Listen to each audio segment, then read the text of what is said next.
Welcome to Spelling Bee Ninja's educational podcast.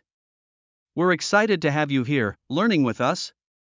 If you haven't already, be sure to subscribe for free and join our community of lifelong learners. Together, we're dedicated to exploring the world of knowledge, one topic at a time. Today, we've got an engaging lesson on linear functions waiting just for you, so let's dive in.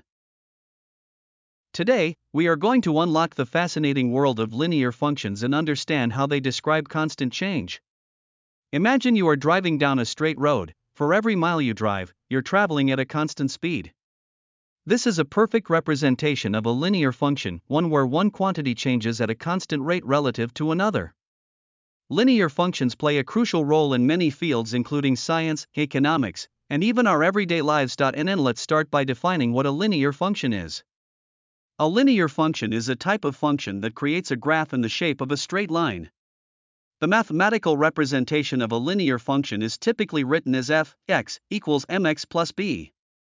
Here, m stands for the slope of the line, which indicates the rate of change, while b represents the y-intercept. The y-intercept is the point where our line intersects the y-axis, indicating the starting value of the relationship being represented. To further break this down, let's talk about the slope, denoted as m. The slope measures how steep the line is and the direction it takes. It is calculated using the formula m equals y2 minus y forward slash x2 minus x, which can also be simply described as rise over run. A positive slope means that as we move from left to right, the line rises. Conversely, a negative slope causes the line to fall from left to right. A slope of 0 results in a horizontal line, while an undefined slope gives us a vertical line. Slope is everywhere in real life, whether it's the incline of a road, the pitch of a roof, or even trends in stock prices. Next, let's discover the meaning of the y-intercept, denoted as b. The y-intercept is where our linear function intersects the y-axis. To find this crucial point, we set x equal to 0 and solve for y. The significance of the y-intercept can't be understated, as it often represents the initial value of whatever relationship we are plotting. For instance, if we're exploring costs in a business context, the y-intercept can represent fixed costs before production begins. Interestingly, the y-intercept is sometimes referred to as the initial value or starting point of a linear relationship. And now, let's talk about the x-intercept. The x-intercept is where our line crosses the x-axis. To find it, we set y to 0 and solve for x. In the function f(x) equals mx plus b, we can rearrange it to find x equals minus b slash m. The x-intercept gives us the input value where the output is 0, a concept that's particularly important in real-world applications. It can represent break-even points or the starting points of our measurements. Up next, we will learn how to graph a linear function.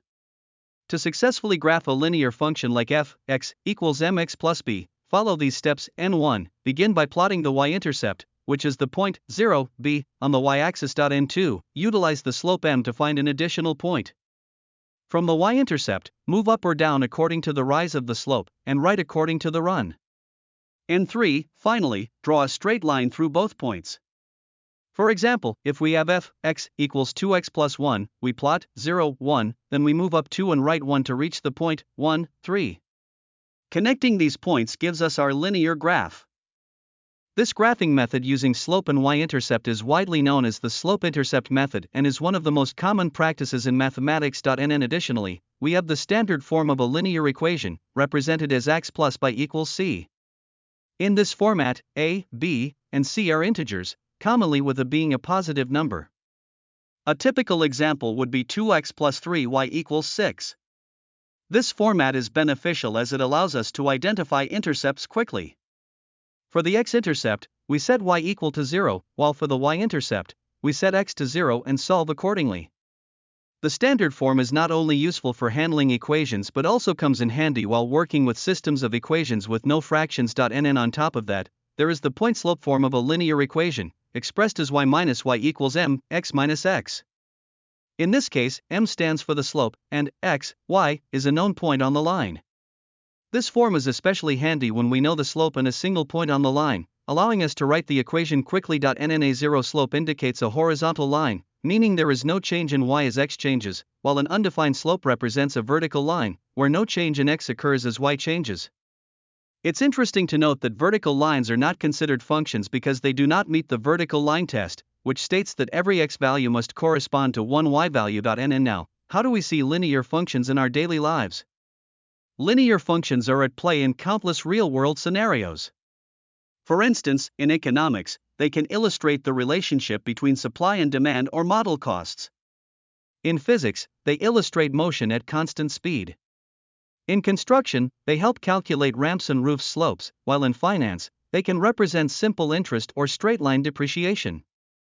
Even healthcare utilizes linear functions to track patient vital signs over time.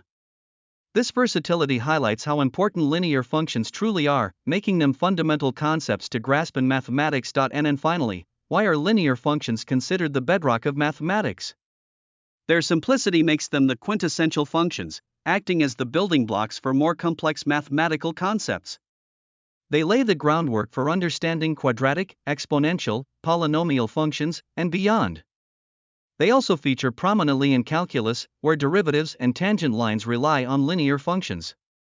Moreover, many relationships in our world can be approximated as linear, making them indispensable in various fields of study, including science, engineering, and business. Fun fact, the history of linear functions dates back to ancient times, where surveyors utilized these relationships to measure land and construct buildings, showing just how long they've held their significance. To wrap things up, today, we explored linear functions, emphasizing their role in describing constant change through the lens of mathematics. We discussed the definition of linear functions, slopes, y-intercepts, and x-intercepts, as well as how to plot linear functions effectively. We examined the standard and point-slope forms of linear equations and highlighted their real-world applications across various fields. Lastly, we recognized why linear functions are foundational in mathematics, serving as the stepping stones to more complex concepts. Embracing these concepts empowers students to connect math with their realities.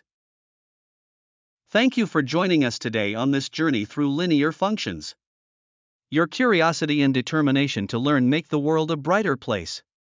We're excited to continue exploring more educational topics together, so if you enjoyed this episode, please subscribe and help us reach more learners like you. Until next time, keep learning, stay curious, and remember that knowledge is power.